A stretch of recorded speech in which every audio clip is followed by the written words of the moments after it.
السلام علیکم.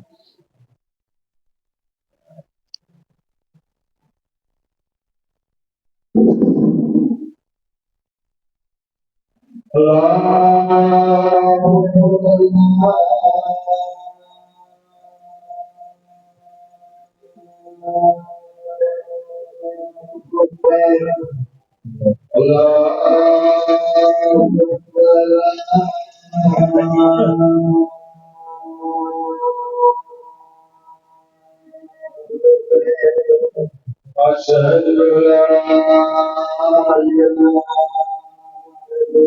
إلا الله.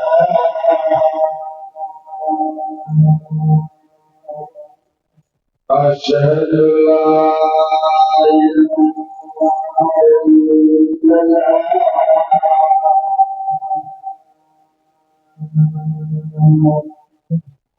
أشهد أن محمدا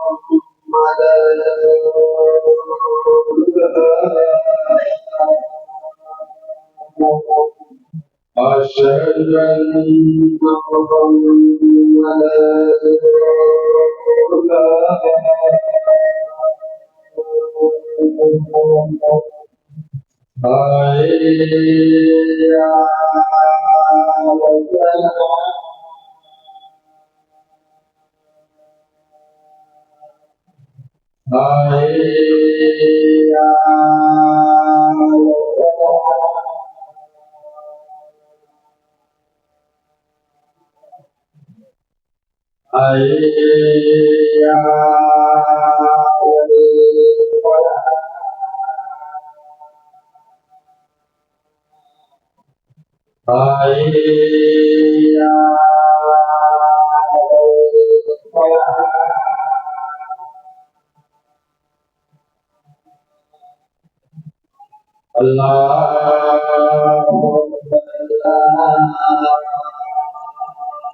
إن الحمد لله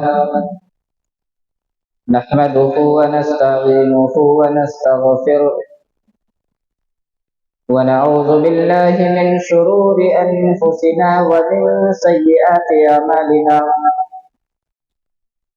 من يهده الله فلا مضل له ومن يضلل فلا هادي له. وأشهد أن لا إله إلا الله وحده لا شريك له وأشهد أن محمدا عبده ورسوله أرسله بالحق بشيرا ونذيرا. يا أيها الذين آمنوا اتقوا الله حق تقاته ولا تموتن إلا وأنتم مسلمون. يا أيها الناس اتقوا ربكم الذي خلقكم من نفس واحدة وخلق منها زوجها وبث منهما رجالا كثيرا ونساء واتقوا الله الذي تساءلون به والأرحام إن الله كان عليكم رقيبا. يا أيها الذين آمنوا اتقوا الله وقولوا قولا سديدا يصلح لكم أعمالكم ويغفر لكم ذنوبكم ومن يطع الله ورسوله فقد فاز فوزا عظيما. أما بعد فإن خير الحديث كتاب الله وخير الهدي هدي محمد صلى الله عليه وسلم وشر الأمور محدثاتها وكل محدثة بدعة وكل بدعة ضلالة وكل ضلالة في النار. وقال الله تبارك وتعالى في كلامه المنزل: والذين جاءوا يقولون ربنا اغفر لنا ولإخواننا الذين سبقونا بالإيمان ولا تجعل في قلوبنا غلا للذين آمنوا ربنا إنك رؤوف رحيم. تمام قسم کی تعریف و توصیف، کبریائی اور حمد و ثنا اللہ رب العالمین کے لیے لائق اور سزاوار ہے۔ حاضرین، اس دنیا کے اندر جتنے لوگ آئے ہیں، ایک دن سب کو اللہ رب العالمین کے پاس جانا ہے۔ کل نفس ذائقۃ الموت، ہر جاندار کو موت کا مزہ چکھنا ہے۔ آدمی لاکھ کوشش کر لے موت سے بچنے کے لیے تو نہیں بچ سکتا، اپنی پوری زندگی موت سے بچنے کے لیے لگا دے پھر بھی آدمی نہیں بچ سکتا۔ ایک دن انسان کے سانس کی ڈور ٹوٹنی ہے، ٹوٹنے کے بعد اسے مٹی کے حوالے ہونا ہے۔ جیسے ہی آدمی کی سانس ختم ہو جاتی ہے اس کے اعمال منقطع ہو جاتے ہیں، پھر آدمی کو کوئی چیز فائدہ نہیں پہنچاتی۔ لیکن چند اعمال قرآن و حدیث سے ثابت ہیں کہ وہ اعمال اگر کیا جاتا ہے مرنے کے بعد آدمی کی اولاد کرتی ہے، مرنے والے کے رشتے دار کرتے ہیں، تو ایسی صورت میں اس کا فائدہ میت کو پہنچے گا۔ انہی اعمال کا تذکرہ آپ کے سامنے کرنا ہے، لیکن واضح رہے وہی اعمال آپ کو فائدہ پہنچائیں گے جو اعمال کتاب و سنت سے ثابت ہوں گے۔ آپ 10واں کر لیں، 20واں کر لیں، 40واں کر لیں، جتنا چاہے اتنا کر لیں، اگر کسی عمل پر کتاب و سنت کی مہر نہیں لگی ہے وہ اعمال رائگاں ہے، وہ اعمال برباد ہے۔ میرے بھائیوں اور دوستو، اگر آپ چاہتے ہیں کہ آپ کی میت کو ثواب پہنچے، آپ کی میت کو اللہ رب العالمین ثواب پہنچائے، تو آپ کے لیے کرنے کا ایک کام یہ ہے کہ آپ میت کے لیے دعا کریں۔ دعا کا ثبوت قرآن سے بھی ہے، حدیث سے بھی ہے۔ اللہ قرآن میں کہتا ہے: والذین جاءوا من بعدهم یقولون ربنا اغفر لنا ولإخواننا الذین سبقونا بالایمان۔ اللہ کہتا ہے کہ اور وہ مال ان لوگوں کے لیے بھی ہے جو مہاجرین اور انصار کے بعد دائرہ اسلام کے اندر داخل ہوئے، جو کہتے ہیں اے ہمارے پروردگار تو ہمیں معاف کر دے اور ان لوگوں کو بھی معاف کر دے جو ہم سے پہلے گزر چکے ہیں۔ ربنا اغفر لنا ولاخواننا الذین سبقونا بالایمان، پروردگار عالم ان لوگوں کو بھی بخش دے اور ہمیں بھی بخش دے جو ہم سے پہلے ایمان لا چکے ہیں۔ ولا تجعل فی قلوبنا غلا للذین آمنوا، پروردگار عالم ان لوگوں سے متعلق ہمارے دلوں کے اندر کینہ نہ ڈال، ہمارے دلوں کے اندر کینہ نہ پیدا کر جو لوگ ایمان لا چکے ہیں۔ ایسے لوگوں کے متعلق ہمارے دلوں کے اندر کینہ نہ پیدا کر جو آلریڈی مسلمان ہو چکے ہیں۔ اس آیت کریمہ کے اندر دعا ہے، کن کے لیے دعا ہے؟ صحابہ کرام کے لیے دعا ہے۔ صحابہ کرام کے بعد جتنے مسلمان آئیں گے اس دنیا کے اندر سب کے لیے دعا ہے۔ اس آیت کریمہ سے معلوم ہوتا ہے کہ اگر آدمی میت کے لیے دعا کرتا ہے، آدمی اپنے مرنے والے کے لیے دعا کرتا ہے، تو ایسی صورت میں اس کا فائدہ اسے پہنچے گا۔